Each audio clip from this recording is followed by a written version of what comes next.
सदाशिवसमारम्भां शङ्कराचार्यमध्यमाम् अस्मदाचार्यपर्यन्तां वन्दे गुरुपरम्पराम्। ॐ परं वरिष्ठं ब्रह्मिष्ठं परमानन्दरूपिणं परमार्थानन्दयतिं सद्गुरुं प्रणतोऽस्म्यहम्।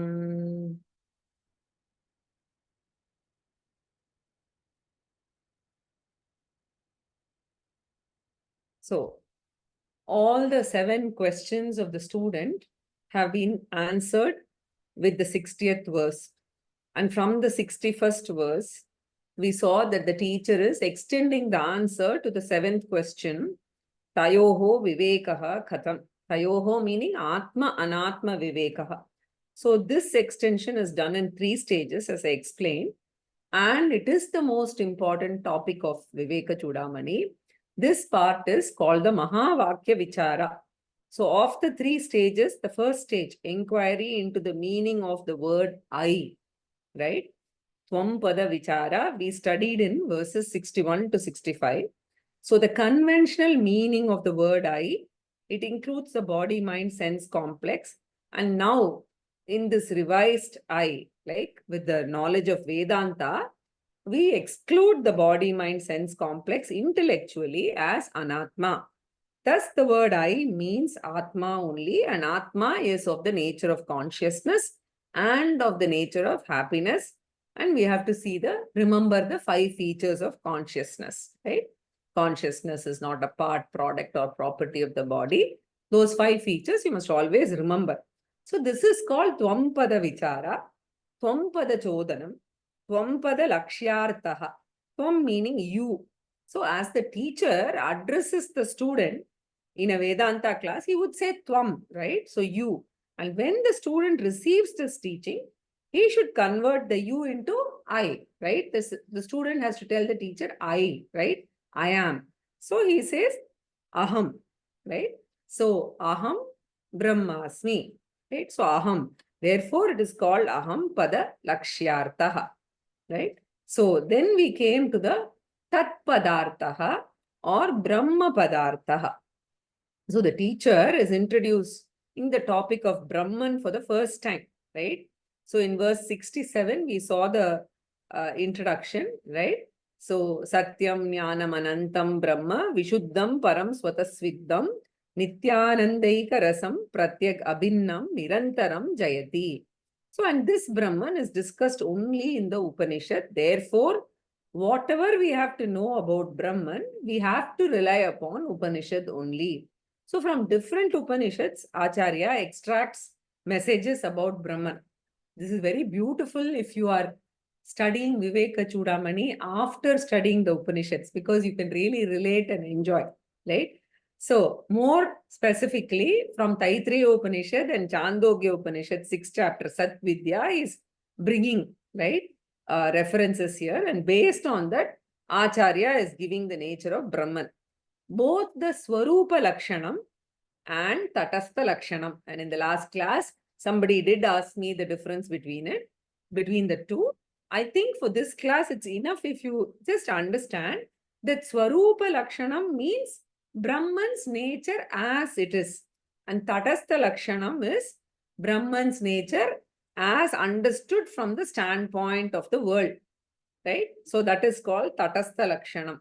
So first Swarupa Lakshanam, nature of Brahman as it is given based on the famous Taittiriya Upanishad mantra Satyam Jnanam Anantam Brahma. That means what? Brahman is of the nature of existence, consciousness, and unlimited absolute reality. Satyam is what? Absolute reality. So by which we mean that which has got an independent existence of its own, right? So why do we stress that independent? Because from the Vedantic point of view, other than Brahman, other than Atma, everything else is dependently existent, either in the form of empirical existence, that is the world, or in the form of subjective existence like the dream. Either the world which we refer to as empirical existence, or vyavaharika satyam. I prefer the Sanskrit word itself. And of course, the pratibhasika satyam, which is the subjective existence, that is the dream. But both of them are borrowed existence only. Therefore, Brahman is called absolute reality. Now, having its own existence is Brahman. And therefore, only it will exist always. So, borrowed existence, you must remember, is always losable because it is borrowed. Whereas Brahman will ever be existence, so Satyam. Then Jnanam, it is of the nature of consciousness. So, the five-featured consciousness. And then Anantam, another important adjective, Anantam, right, which is limitless, indicating that the consciousness is not a temporary product existing only in the brain, but consciousness is manifest in the brain, and it does exist outside the brain also, because the Upanishad uses the word Anantam. This all-pervasive consciousness is known only from Shastra Pramanam. So if a person says, I do not accept Shastra Pramanam, please prove logically how the consciousness is all-pervading. We will not be able to, right? We must remember that. So basically, Swarupa Lakshanam is directly defining the nature of Brahman. Now, what is the other one? Tatastha Lakshanam, just giving you an example. Suppose one were to say that the Jagat Adhishtanam is Brahman. So with respect to the world, you are giving a definition. That is Tatastha Lakshanam. So, in fact, I was thinking so much whether I should get into this or not. But just a simple example so that you can understand. And if you don't understand, you can please safely ignore it. An example is, suppose there is a, like a house here. And then you say it is to the north of another house, right? And you're distinguishing it. Then it is Vyavartaka Lakshanam. Or if you say, that is the house wherein the crow is just perching on, right? Pointing out apparent attributes, right? Like that is the house which has 4 stories, etc. That is apparent attributes, which is Tatastha Lakshanam, right? So here if you say the Atman is distinct from Anatman, if you say that is Vyavartaka Lakshana, the Atman is the seeming substratum, the adhishtanam of the Jagat, if you say it is Tatastha Lakshanam, and Atma is Satchit Ananda or Satyam Jnanam Anantam Brahma, right? So that will be Swarupa Lakshana. So simple, Swarupa means nature, that's all. Okay. So let's move on now.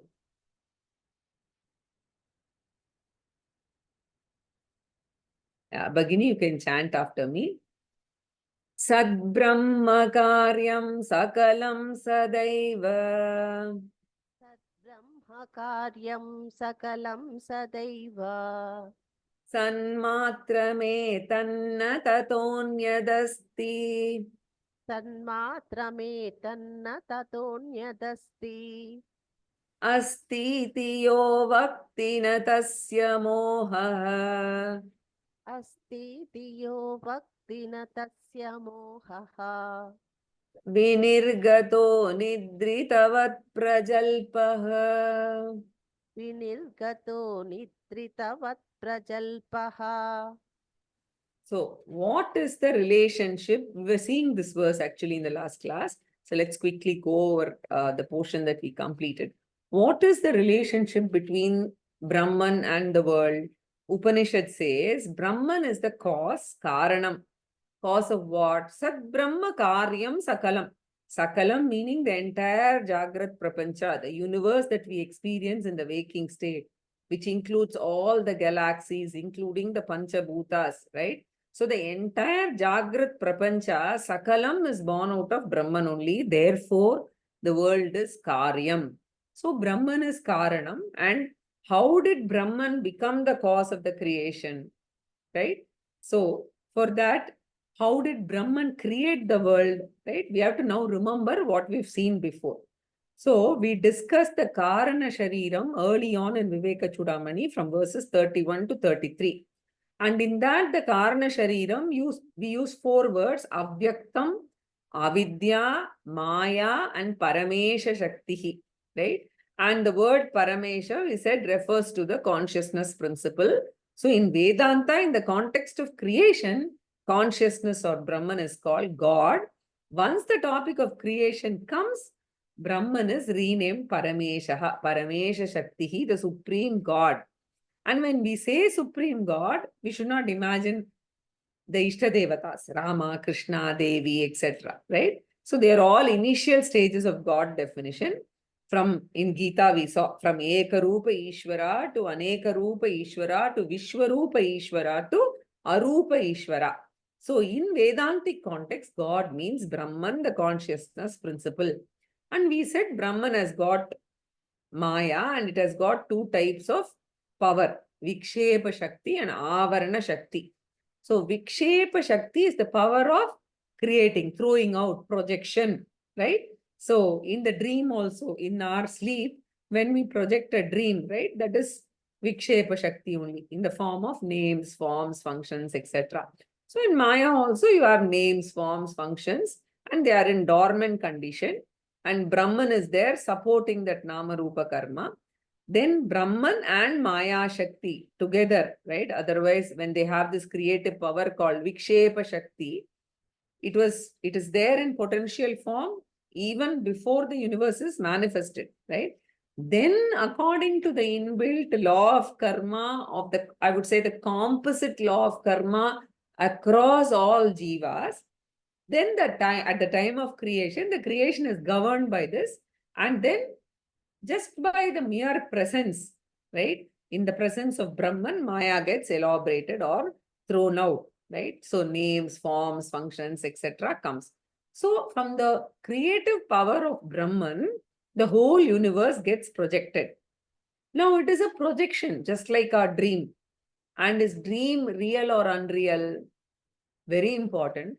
For a dreamer, in dream, the dream world appears real and existent. And the dream world appears real as long as the person is in the spell of nidra, sleep. The moment we wake up, the so-called real dream, the so-called existent dream, loses both its existence and reality, right? So the waker alone projects the dream world. The waker gives existence to the dream world. Waker gives reality to the dream world, all with his temporary Nidra Shakti. The moment he wakes up, when the Nidra Shakti spell is gone, he understands that the dream appeared real only with borrowed reality, but it doesn't have intrinsic reality. It is therefore called Mithya. Mithya is that which appears real as long as the spell is there. Once the spell is gone, right, then it's no longer real, right? So the dream, if you see, Swamiji puts it very beautifully. It has experienceability, transactability, and utility in dream. We don't deny any of the three, right? Vedanta extends the dream analogy to the creation also. Brahman is like the super waker. The ordinary waker projects the dream world. Super waker Brahman projects the super dream world called Jagrat Prapancha. So what we have is a regular dream. But this world which we are experiencing is a super dream which appears real, borrowing reality and existence from Brahman. And not only it appears real, this also has experienceability, transactability, and utility. Exactly like the dream, for a dreamer in dream, right? I am experiencing this laptop in front of me, right? So it has got utility. It is now taking the talk and transmitting to all of you, right?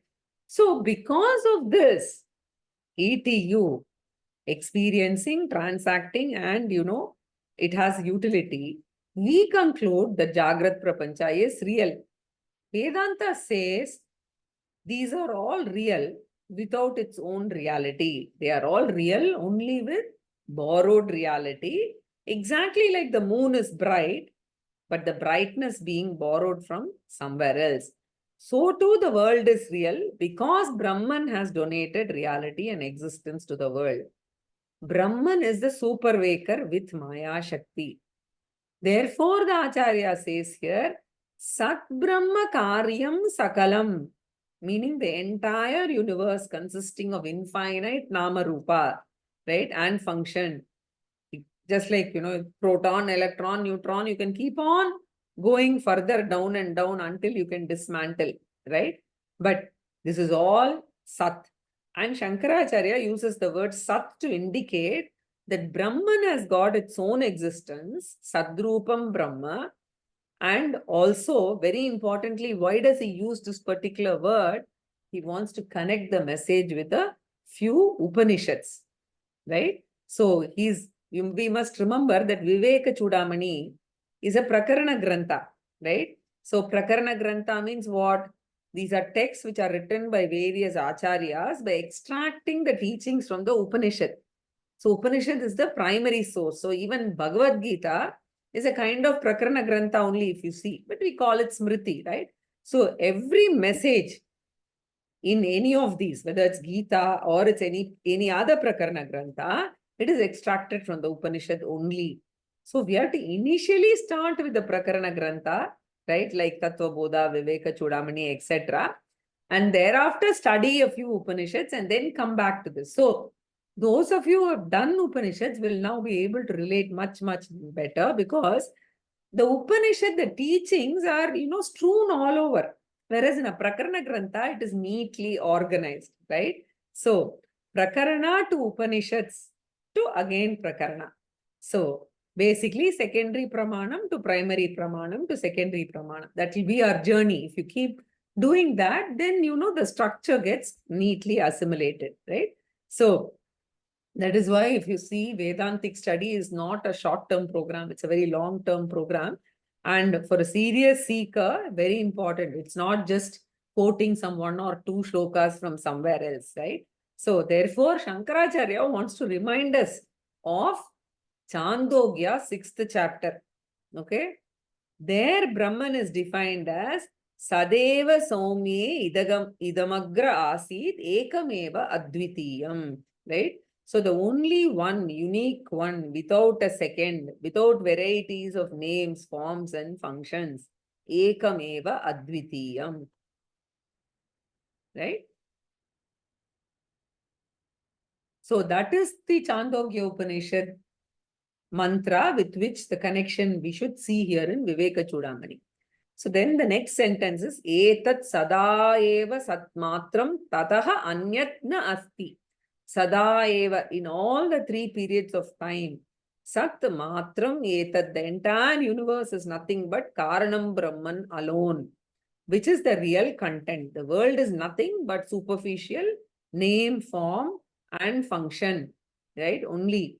Just like ornaments are just various forms of gold. We just have word, bangle, necklace, etc. The content is gold. If you remove the gold, the ornaments do not exist. Therefore, if you similarly extending, if you remove Brahman, world cannot exist. Therefore, Sat matram etat. Sat means Sat is name of Brahman and the whole world is nothing but Brahman with different names and forms. Tataha anyat na asti. Other than Brahman, world doesn't exist. So when Shankaracharya says that, right, we have to relate, whenever I experience anything, right, when I experience everything as existent, and Shankaracharya says the world is not existent, what is he meaning, right?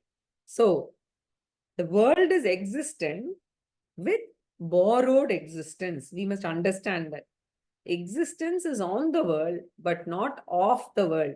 Right? I don't deny that moon is bright, but the brightness doesn't belong to the moon. It is on the moon, not of the moon.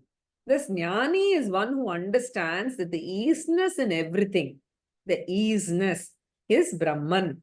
So Shankaracharya says in Dakshinamurti Stotram, Yasyaiva Sfuranam Sadatmakamasat Kalpartakam Bhasate. A jnani experiences Brahman in every object of the world as the easiness. Just as a wise man experiences sunlight in the form of light on the moon on a Paurnami night. Everybody says moonlight. A wise man also will say moonlight. But in his mind, he is very clear that he is experiencing sunlight on the moon. Thus, for a jnani, right? Jagat Anubhava is Brahma Anubhava, right? So, Pratibodha Viditam Madam Amrutatvam hi Vindate, Kena Upanishad, right? So, we don't have to make a separate effort to experience Brahman. The very easiness belongs to Brahman, right? So, extending this a little further, the existence that we experience in the world also has got 5 features. So, that 5 features is applicable to consciousness, it is applicable to happiness, and it is applicable to existence also. So, existence is not a part or product or property of any anatma, right?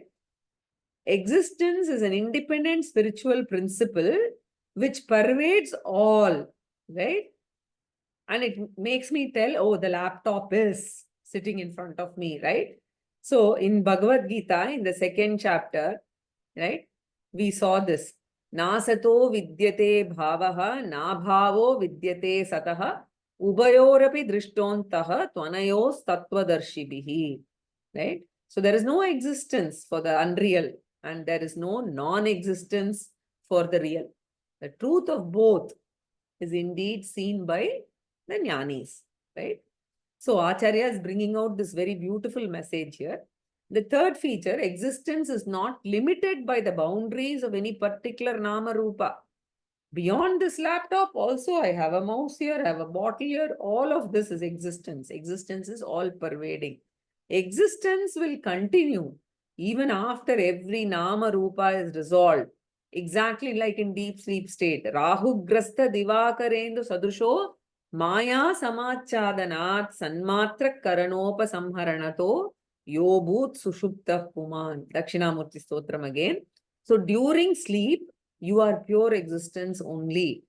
Even consciousness is not manifest because the mind is resolved, right? And because that existence is there, right? I can tell later, I can recollect, right? So I know that I am existent later, but I'm not able to say I'm existent because I'm not conscious, right? So I exist, but without knowing or claiming I am pure existence in sleep. Sanmatraha karanopa samharanato yobhut sushupta puman. So existence is eternal. And pure existence without nama, rupa, and karma, without name, form, and function is non-transactable because of the absence of nama, rupa, right? And that is why it is non-transactable. And pure existence is pure consciousness, which is pure happiness. And that is why Brahman is called Sat Chit Ananda, right? Satchidananda Swarupam. So tataha anyat na asti, sat anyat na asti. When Shankaracharya says world is non-existent, he doesn't mean world is really non-existence. He says it is existent, but with borrowed existence. Asti iti yahavakti. Whoever says the world has got its own independent existence, na tasya mohaha vinirgataha. That person is still not out of the mohaha, the spell of Maya, the Maya spell, the Avarana Shakti makes one conclude that the world has got independent existence, exactly like the dreamer in dream concludes that the dream world has got an independent existence. Will he ever believe in dream if somebody told him that you're dreaming? No, right? So you have to actually be highly imaginative to visualize a dialogue in dream, right? There's a dialogue between a dreamer in dream and another dream member, and they discuss whether the world outside is existent independently or not, right? So one is an Advaita Jnani, assume, and the other is an Ajnani, right? So the Ajnani will vehemently argue, right, that the dream world is real. And he will say ETU, all of that, right? The dream world is solid, it is independently existence, he'll say. But the Advaita Jnani, what would he say? If all this is happening in dream, you assume, right? So he'll say you wake up, and as a waker, you look at the dream. The dream, then you will understand the dream world. It is just a projection that you are making, and you lent it existence. You gave reality to the dream. And after waking up, what happens? The same dreamer, right now, who's a waker, will treat the dream as unreal only. Right? So, in fact, this kind of discussion happens in this text, Vichara Sagara, where, there is a dream guru and a dreamer there. Very interesting, just to drive home a point there. So, therefore, you can declare that the dream world is unreal only after waking up. Similarly, as long as the spell of Maya is there, we will insist that the world is independently existence. And when we become a super waker, when we wake up from a regular dream, we are a waker. When we get out of the spell of Maya by gaining jnanam, then we are a super waker. So for a super waker jnani, the world is existent, but he clearly understands that the existence is given by me, the super waker. So the only difference is when you become a waker from a regular dream, the dream world disappears. Not only you get out of the spell of Nidra, but the dream world also simultaneously disappears. But here, when you have the spiritual awakening and when you get out of the spell of Maya, this world doesn't disappear and it won't disappear. It will continue to exist. Yet, you will understand that I'm not an ordinary waker. I'm a super waker. I alone lend existence to this world and I alone lend reality to the world. So, I am the only reality. Mayyeva sakalam jatam, mayi sarvam pratishtitam, mayi sarvam layam yati, tad brahmadvayam asmyaham. Right? Kaivalya Upanishad, we saw these. So, these mantras become meaningful only when we are able to bring all the learnings from across and dwell on it calmly. By just doing a parayanam of, say, Manu Buddhya Hankara Chittani Naham or Mayyeva Sakalam Jatam. Okay, you can quote some things, but that is Vedantic meditation. When in the morning, when the thoughts are not too crowded in your mind and you're calm, if we are able to remember the teachings, right? So, and teaching in the form of any of these verses, there are many such beautiful verses, right?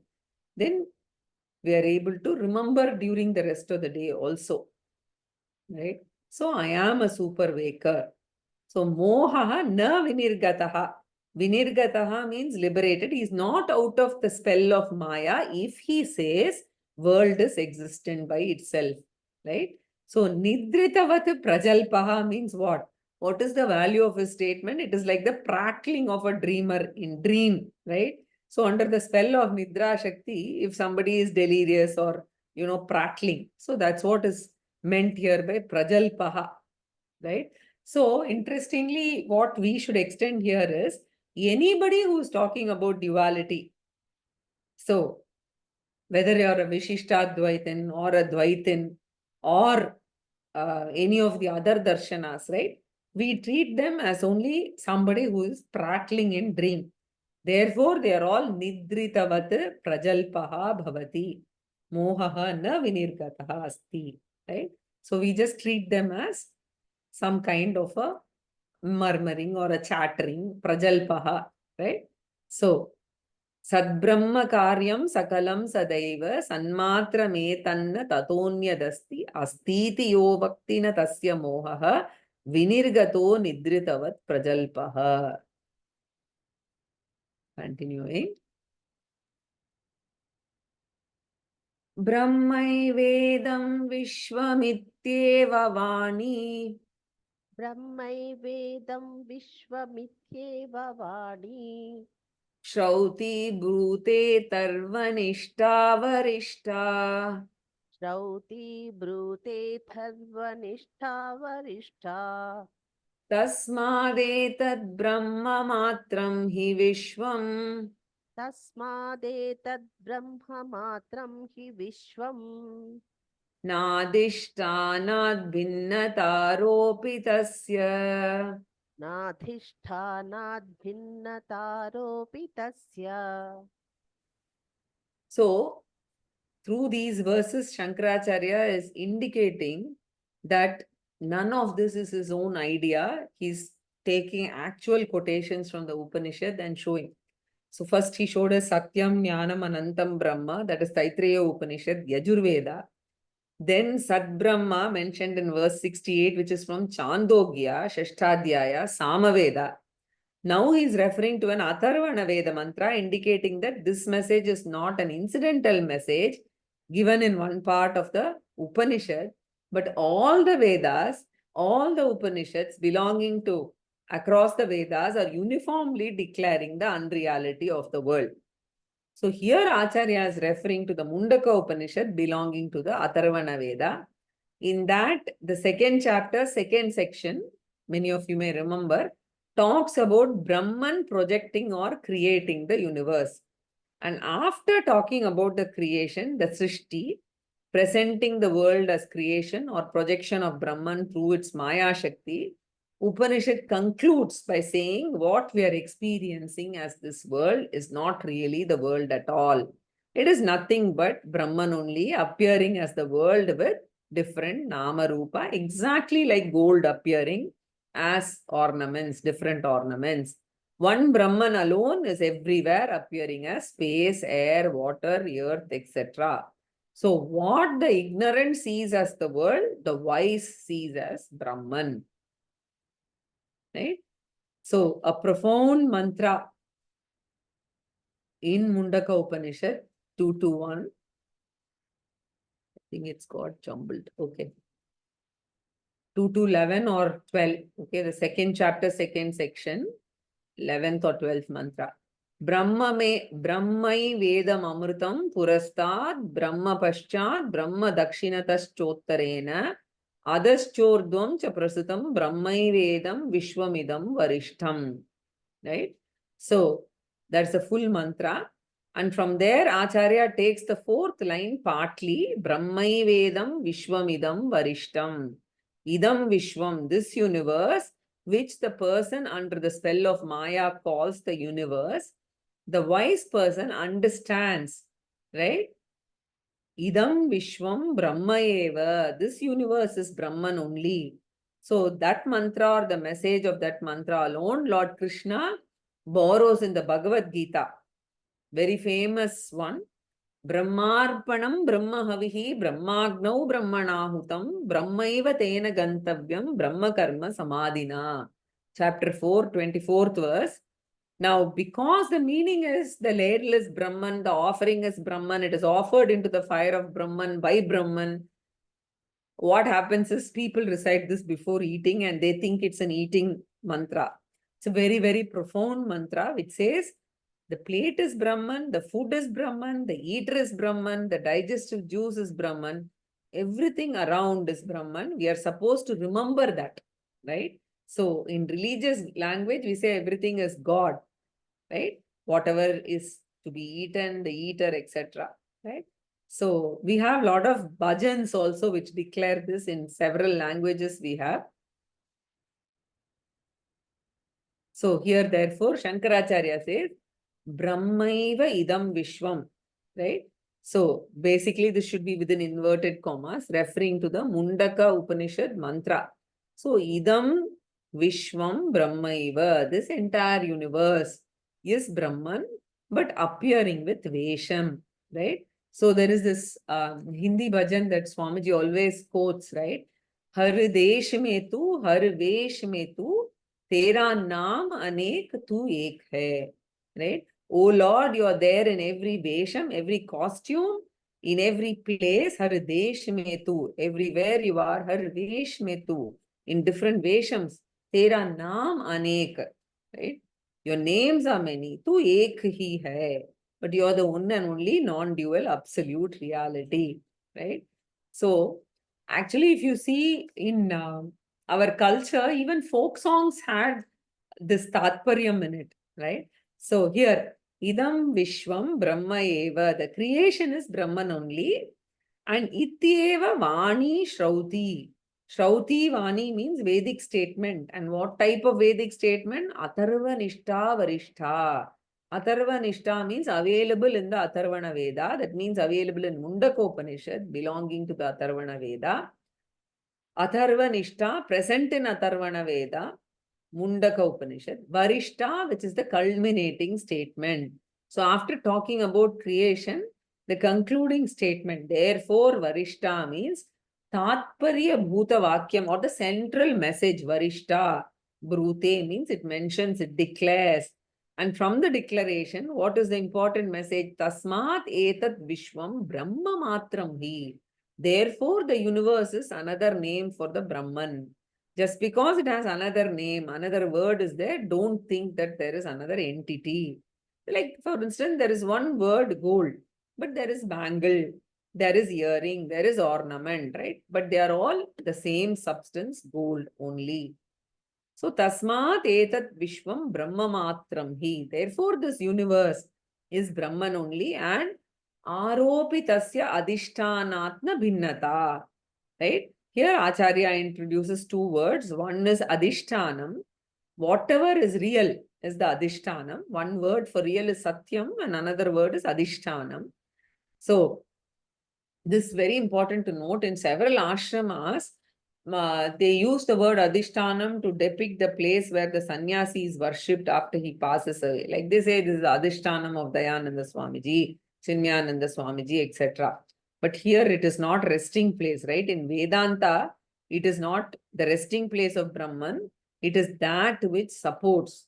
So the supporter of the support is called adhishtanam, and real is called adhishtanam because real supports the unreal by lending existence to it.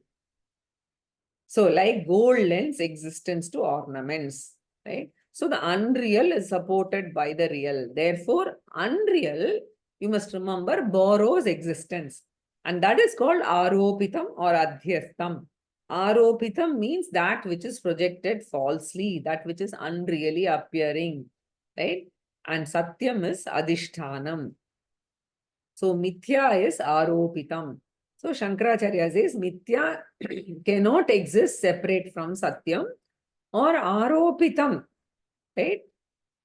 Cannot exist separate from adhishtanam. Aropitasya adhishtanat na bhinnata, right? So it cannot have a separate existence, right? So basically the message is the world is unreal. That is the message.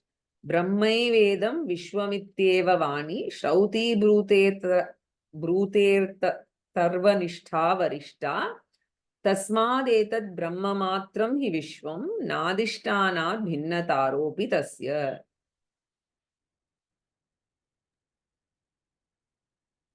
Satyam Yadisya Jagadetatmanah सत्यं यदि स्यात् जगदे तदात्मनः अनन्तत्वः निर्निगमा प्रमाणता अनन्तत्वः निर्निगमा प्रमाणता असत्यवादित्वमपीशितु स्यात् असत्यवादित्वमपीशितु स्यात् नैतत्त्रयं साधुहितं महात्मनाम्. नैतत्त्रयं साधुहितं महात्मनाम्. So, the unreality of the world is one of the important teachings of Vedanta. It is very, very profound and very difficult to swallow. And three fundamental or cardinal principles are generally talked about: Brahma Satyam, Jagan Mithya, Jivo Brahmaiva Naparaha. So, of these three, the first two we are seeing, Jivo Brahmaiva Naparaha, will be our next one, which will start from verse 74. So, here we are seeing Jagan Mithya. The world is unreal, very, very difficult to assimilate, right? Because it has ETU, right? And most of the philosophical systems do not accept Jagan Mithyatvam. Sankhya Yoga, Nyaya, Vaisheshika, Purva Mimamsa, none of them accept, right? Purva Mimamsa included. Even in Vedanta, which is based on the Upanishad, Vishishtadvaita Vedanta and Dvaita Vedanta, though the teachings are based on the same Upanishad, find it unacceptable. So difficult is this topic, right? So, therefore, Jagan Mithyatvam, we must remember, is the toughest topic to assimilate. And here in Vivekachudamani, Acharya is discussing it in 16 verses. We are seeing about 8 of them here. And other than this, The unreality of the world is discussed a lot in a text called Mandukya Karika. So Mandukya Karika, second chapter, the chapter itself is titled Unreality chapter, which is Vaitatya Prakaranam. So in 38 verses, Shankaracharya's guru, basically Gaudapadacharya, logically analyzes and establishes the unreality of the world. And a scriptural analysis of the unreality of the world is found in Brahma Sutra, where Vyasacharya gives 7 sutras from 2 and 14 to 20. Okay. So the topic is actually called Arambhanadi Karanam. It is based on a famous statement in Chandogya Upanishad, Vacharambanam Vikaro Namadeyam, where Upanishad says the world is only a word. Okay. A very profound statement. So this is being analyzed by Vyasacharya, and obviously Shankaracharya writes a very famous commentary on this, Arambhanadi Karanam, scriptural analysis of the unreality of the world. So in this verse 70, Shankaracharya says, suppose a person argues, the world is real, what is your problem? Right? Why are you vehemently asserting? Then there will be 3 doshams or drawbacks or problems you have to confront. What are the 3 problems? Acharya is mentioning them here. Okay. So, Satyam yadi syat jagat etat. Right? Yadi etat jagat satyam syat. Yadi means suppose the world is taken as real, then 3 doshas or drawbacks will come. The first one, Atmanaha anatatva anantatva hanihi. This one. Atmanaha anantatva hanihi. The first one. Right? So, Atmanaha anantatva hanihi. The first dosha will be that there will be duality or plurality. So, Brahman is there, which is real, and the world is also real. So, Brahman and the world. There will be 2 realities instead of 1. So from Advaitam, you will have come to Dvaitam if you accept the world as real. And if world is taken as unreal, Advaitam will be available, right? Advaitam word will be safe and sound. But because unreal cannot be counted as real. But suppose you give Satyatvam to the world, then Brahman will no longer be Advaitam, right? So if world is taken as real, Brahman will become one reality and world will become another reality, which means Dvaitam, right? So he says the Shruti statement will get falsified. The Vedic statement that is defining Brahman will get falsified because Veda defines Brahman as Satyam, Jnanam, Anantam. And the third definition is Anantam, limitless, and there is no time-wise limitation or space-wise limitation.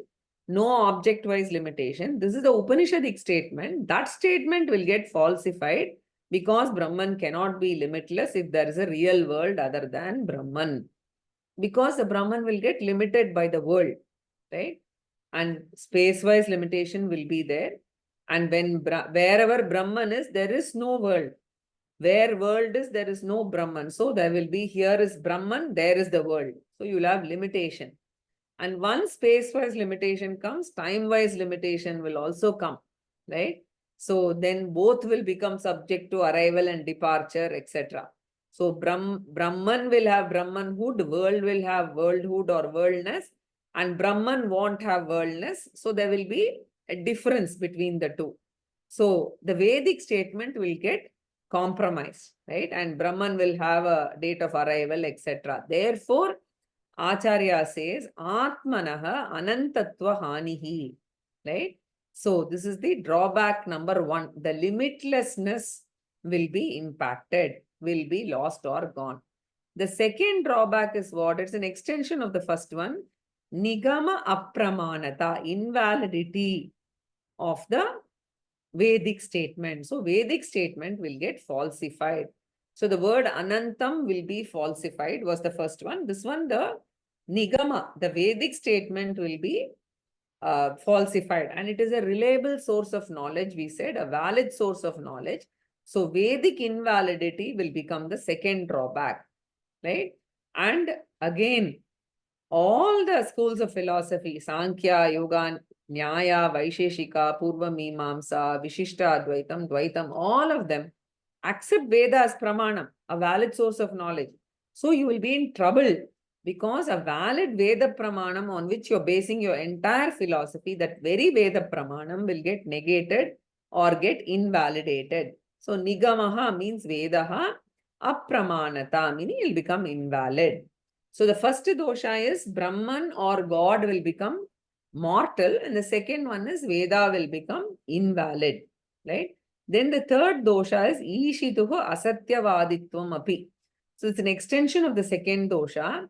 Suppose you say Veda is invalid, and all schools of philosophy, including ours, has got great respect for the Veda. So it is never failing, it is never wrong, etc. Our understanding of Veda Pramanam may go wrong. We may wrongly interpret, right? But Veda is Nirdushta Pramanam, invaluable source of knowledge.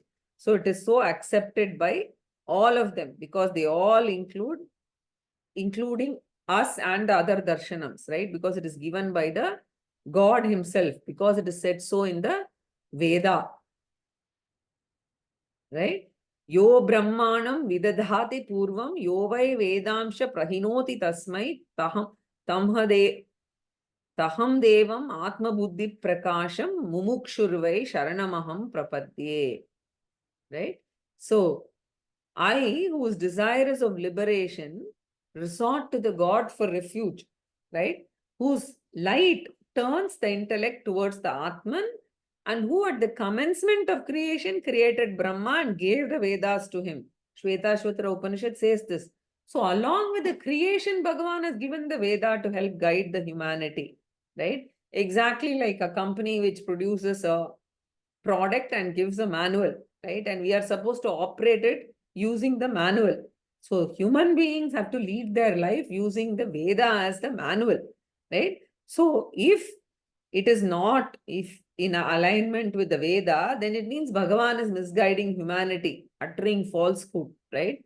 So Acharya says, Ishituhu asatyavaditvam, right? Asatyavadi means a liar who utters falsehood to mislead others. So if Bhagavan also falls in that category, how can we rely upon Bhagavan for moksha? Therefore, right?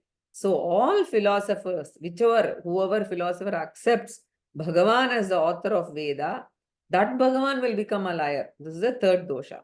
So Brahman will be limited as dosha number 1. Veda will become invalid as dosha number 2. Bhagavan will become a liar as dosha number 3. All three doshas or defects will come when you accept the world as real. So Acharya says, may you be responsible by remembering these consequences. Therefore, Acharya says, Yetatrayam mahatmanam sadhuhitam na. All these three defects or drawbacks are not appropriate, not acceptable, right? And the Upanishad says, Dvaitam creates only samsara, dvitiyadvai bhayam bhavati in Brihadaranyaka 142. An unreal duality will basically not cause fear, but a real duality will cause fear, right? So, Etatrayam Mahatmanam Sadhuhitam na Mahatmanam. For those great acharyas of traditions, for the great rishis, Etatrayam, these threefold defects are not proper, nor is it beneficial to any human, right? So, we can use Dvaitam as a means, right? Dvaita Bhakti is fine as a means, Karma Yoga, etc. But we have to cross over that, right?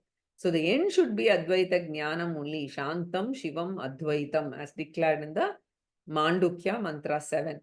So Satyam Yadisyat Jagadedad Atmanaha Anantatvaha Nigama Pramanata Asatyavaditvam Apishitu Syat Naitatrayam Sadhuhitam Mahatmanam.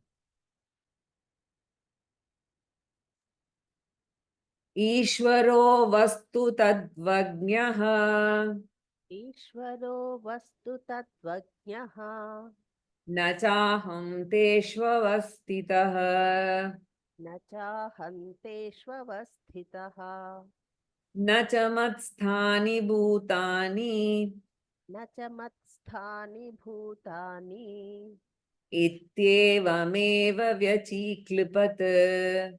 इत्येवमेव व्यचीक्लृपत्.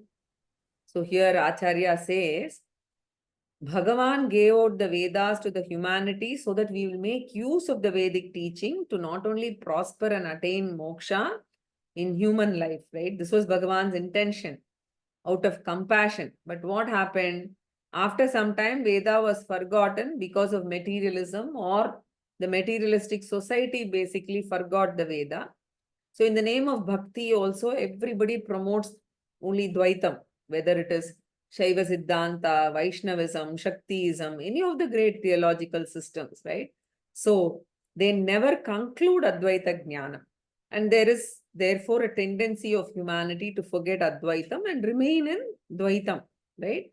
So Lord Krishna himself says, I am not giving a new teaching. I am only reviving it, and I am teaching Vedic Advaitam, right? Where in the 4th chapter, in the 3rd mantra, he says, Saevayam maya tedya yoga proptah puratanaha bhaktos ime sakha cheti rahasyam hetaduttamam. Because you are my friend and devotee, I am imparting this to you. This is the highest secret. And Acharya says in the Bhagavad Gita, Lord Krishna makes it very clear that the word is mithya, the world is mithya, unreal. And how does he reveal that? Matsthani bhutani. He says in the 9th chapter, a very important chapter in verses 4 and 5, Lord Krishna reveals this fact indirectly. And what are these 2 verses? Maya tatamidam sarvam jagatavyaktamurtina matsthani sarvabhutani nachaham teshvavasthitah nacha matsthani bhutani pashyame yogamaishwaram bhutabhrinna cha bhutasthah mamatma bhuta bhavanah. Masthani sarvabhutani occurs in the 4th verse, 2nd line, right? Matsthani sarva bhutani means the whole universe of things and beings are in me. I am supporting the whole world in me. Then you will conclude that there are 2 things. What? Bhagavan is the support and the world is the supported. Like this laptop and this desk. There are 2 things, supporter and supported. Therefore, Lord Krishna immediately says in the 5th verse, 1st line, Nacha matstani bhutani, right? So he says, really speaking, the world is not in me. So in the 4th verse, he says, world is in me. And in the 5th verse, he says, really speaking, world is not in me. So how do you reconcile the 2 contradictory statements? So if world is in Bhagavan, he cannot say world is not in Bhagavan, right? So we have to think and reconcile this. A seeming contradiction, which we have to resolve by understanding that the world is experientially available, like the dream world is for a dreamer. But really speaking, on spiritual awakening, the world is not there in Bhagavan.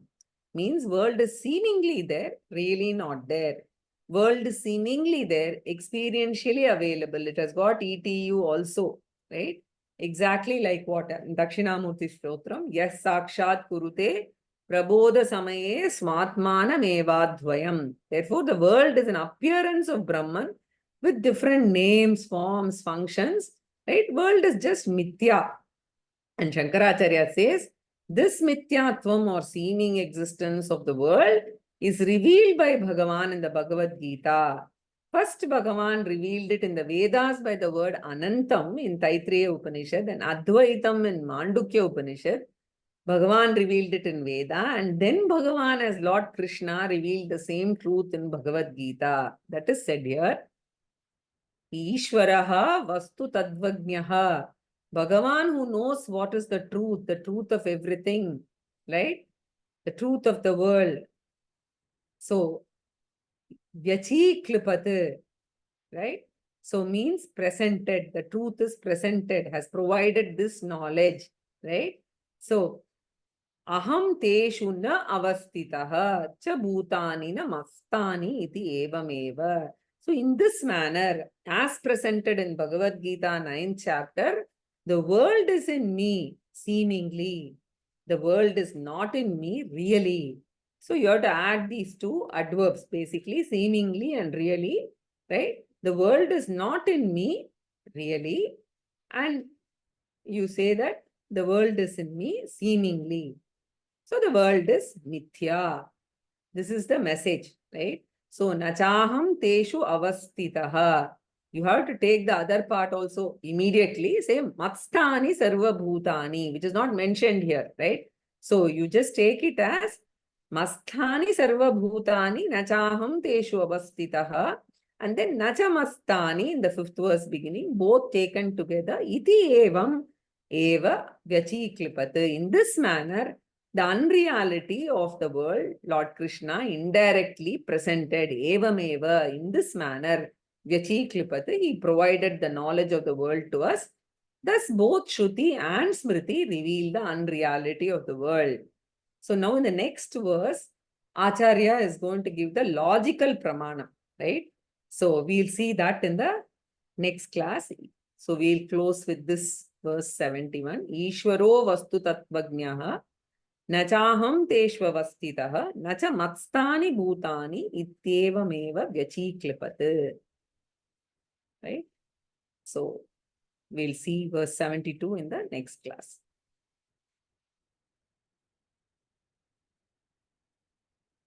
पूर्णमदः पूर्णमिदं पूर्णात् पूर्णमुदच्यते पूर्णस्य पूर्णमादाय पूर्णमेवावशिष्यते. ॐ शान्ति शान्ति शान्तिः.